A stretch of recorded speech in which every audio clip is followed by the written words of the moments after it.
Donc ce chapitre est le chapitre 10 sur la représentation collective. L'objectif de ce chapitre est d'envisager comment le droit, comme on l'a vu depuis le début des 2 années, protège le plus faible.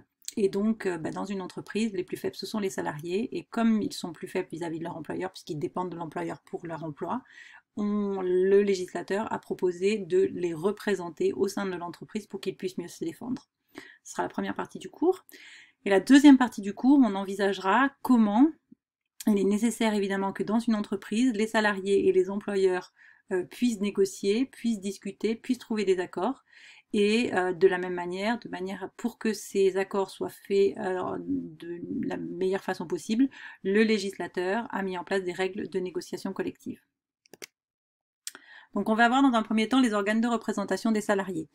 Il y a eu ces organes de représentation, on va les trouver à 3 niveaux. Puisqu'il va falloir défendre les intérêts des salariés à 3 niveaux. Tout d'abord au niveau de l'entreprise, ensuite au niveau de la branche. Donc la branche, c'est un ensemble d'entreprises d'un secteur identique, par exemple la branche de la métallurgie, de l'automobile, les agences de voyage, etc.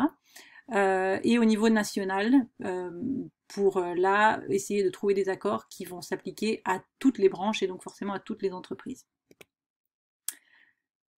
C'est une obligation, puisque le droit protège les plus faibles, c'est une obligation, l'employeur est tenu de leur attribuer des moyens. Donc des moyens, c'est pas forcément de l'argent, pas du tout, c'est des heures. On doit libérer les représentants de l'entreprise et des salariés, on doit les libérer de leurs heures de travail.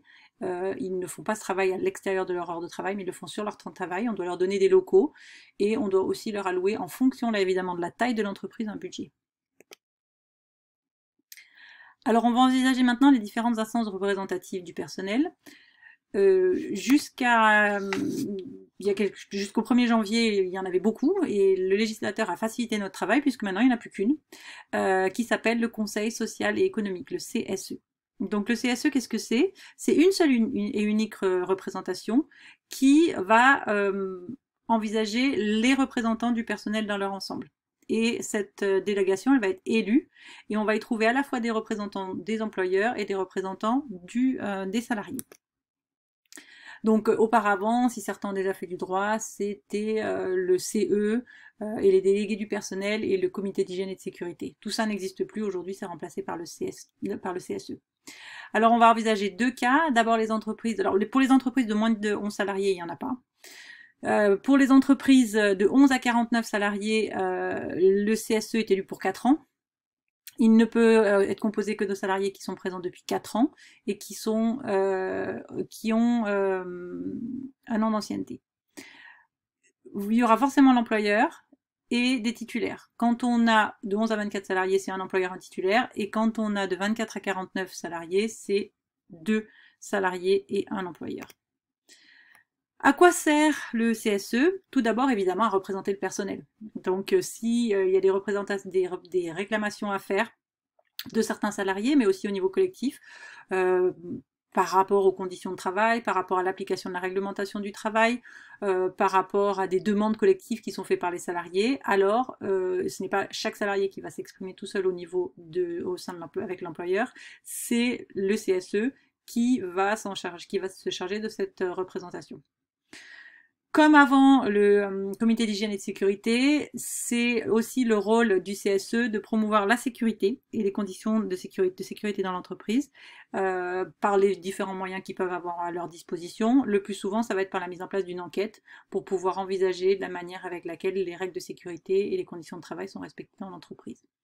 Et la dernière chose, c'est aussi eux, et seulement eux, qui vont pouvoir saisir l'inspection du travail. Donc si jamais il y a un problème dans l'entreprise et que, par exemple, un salarié protégé ou une femme enceinte elle va être licenciée et qu'il faut demander l'avis à l'inspection du travail, c'est le CSE qui s'en charge. S'il y a un litige qui n'est pas possible de le résoudre sans un intervenant tiers, c'est là aussi le CSE qui s'en charge. Il a aussi un droit d'alerte. Il peut aller poser des questions à l'employeur quand il se retrouve dans 2 situations précises. D'abord parce que quand les droits des personnes sont atteintes, donc harcèlement moral par exemple, leur santé physique aussi et mentale, et les libertés. Donc liberté d'expression, liberté d'opinion, si c'est droit, donc le harcèlement, la santé physique ou la liberté d'expression est atteinte dans l'entreprise, on peut se référer au CSE et le CSE va tirer la sonnette d'alarme et aller envisager la situation avec l'employeur.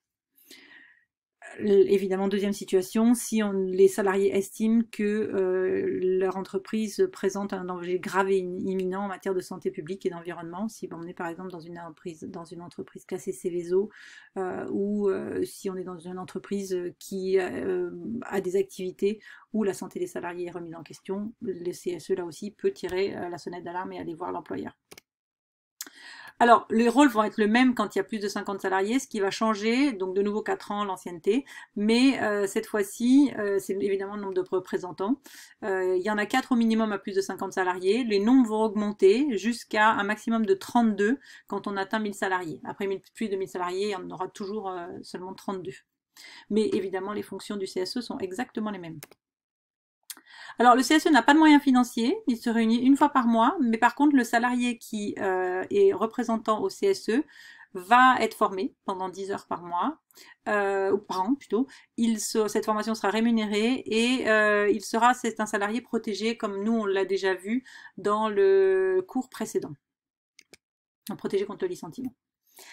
Donc à côté du CSE, qui est là une instance apolitique, qui est une instance qui est obligatoire et qu'on va retrouver dans toutes les entreprises de plus de 11 salariés, on peut avoir dans l'entreprise des délégués syndicaux. Donc les délégués syndicaux sont souvent politisés et ne sont donc pas obligatoires. S'il y en a, ils sont d'office membres du CSE. Donc là, leur objectif, c'est la défense des droits. D'accord? Donc comme le CSE, mais là aussi avec une orientation politique assez claire. Et c'est souvent eux, enfin c'est eux aussi, et c'est pour ça qu'ils sont membres du CSE, qui vont conclure les accords qui vont améliorer les conditions de travail des salariés. Donc ces syndicats, ces délégués syndicaux font partie de syndicats. Ces syndicats, on va les retrouver aussi dans la négociation collective. Alors, la négociation collective, qu'est-ce que c'est? La négociation collective, c'est toutes les discussions qui sont effectuées entre les représentants des employeurs et les organisations syndicales des salariés. Et l'objectif, c'est d'adapter le droit aux différentes branches. Donc on l'a dit, branches, c'est les ensembles des entreprises qui sont dans un même secteur. Alors, tout va être lié à sujet à négociation. Ça peut être le temps de travail, ça peut être les retraites, ça peut être les conditions de sécurité. Tout ce qui va toucher au travail va être négocié.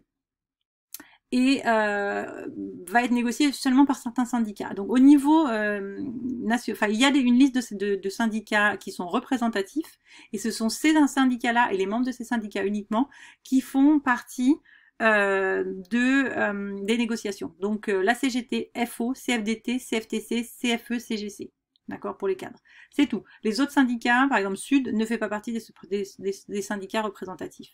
Donc il ne peut pas s'associer à la négociation. Au niveau patronal, évidemment, là aussi il y a des syndicats, hein, puisque les patrons, les employeurs sont aussi représentés dans des syndicats. Le MEDEF, CGPME et l'UPA sont les 3 syndicats représentatifs. Alors, au niveau de... Ça, c'était au niveau national, d'accord, puisque ça sera pour les règles qui vont s'appliquer à toutes les entreprises. Maintenant, au niveau de la branche, il y a aussi des négociations, puisque forcément, il y a des règles qui vont s'appliquer uniquement pour certaines branches, puisque vous savez, toutes les entreprises ne travaillent pas de la même manière. Donc ce sont des organisations syndicales qui sont représentatives et les syndicats des patronaux représentatifs qui vont pouvoir négocier au niveau de la branche. Cette représentation, elle se fait ensuite au niveau de l'entreprise, et ça uniquement pour les entreprises de plus de 11 salariés. Et là, cette fois-ci, à nouveau, délégués syndicaux et employeurs. Donc si on reprend, la négociation, elle se fait au niveau national pour des règles qui s'appliquent à toutes les entreprises, au niveau de la branche uniquement pour les règles qui sont pour la branche, et ensuite au niveau des entreprises pour les règles qui vont être appliquées dans l'entreprise. Alors, au niveau national, on l'a dit, l'ensemble des relations. Au niveau de l'entreprise, là, des thèmes particuliers. Par exemple, voilà, j'ai noté la formation professionnelle des salariés professionnels, les salaires. Ce sont des choses qui vont être négociées, les heures de travail, les conditions de travail. Ce sont des choses qui vont être négociées entreprise par entreprise et qui vont être négociées par les délégués syndicaux. Au niveau de la branche, on va signer généralement une convention collective. Donc une convention collective, c'est une convention qui va reprendre certaines règles qui vont être là pour appliquer le droit national au sein de la branche et l'adapter en fonction des différentes particularités de la branche. Alors, justement, donc, comment s'organisent toutes les règles de droit qui ont été négociées au préalable? Souvent, on les classe toujours de la supérieure à l'inférieure. Et comme on l'a déjà vu, l'inférieure doit toujours être plus avantageuse que celle qui est au-dessous. On va voir dans un petit graphique juste après ce que ça veut dire. Donc, si on prend par exemple au niveau de l'entreprise, les accords de l'entreprise, ce qui est négocié dans l'entreprise, ça doit être plus favorable que les conventions collectives, puisque la convention collective, elle est négociée pour l'ensemble de la branche, l'accord de l'entreprise est négocié uniquement au sein de l'entreprise. Et la convention collective de la branche doit être forcément plus favorable, ou au moins aussi favorable que le code du travail.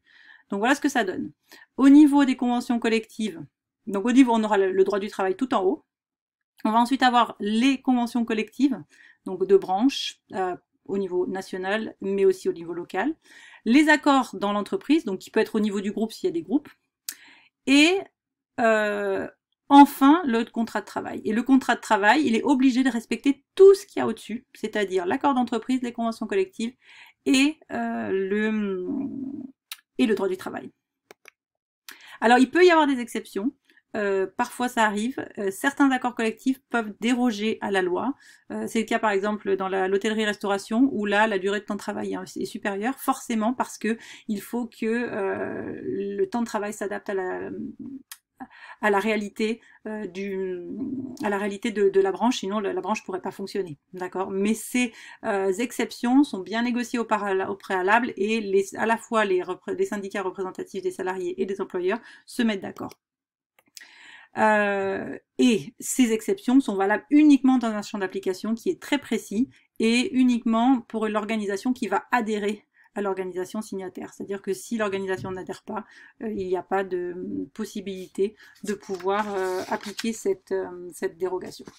Voilà, c'est tout pour la négociation collective, donc la représentation collective. Donc bien penser comme point le plus important, c'est de bien se penser aux représentants collectifs de l'entreprise, le CSE en particulier, les délégués syndicaux, et ensuite envisager la négociation collective au sein de l'entreprise, c'est-à-dire au sein de l'entreprise, au sein de la branche et au niveau national, pour voir comment s'articulent toutes ces différentes négociations. Merci beaucoup.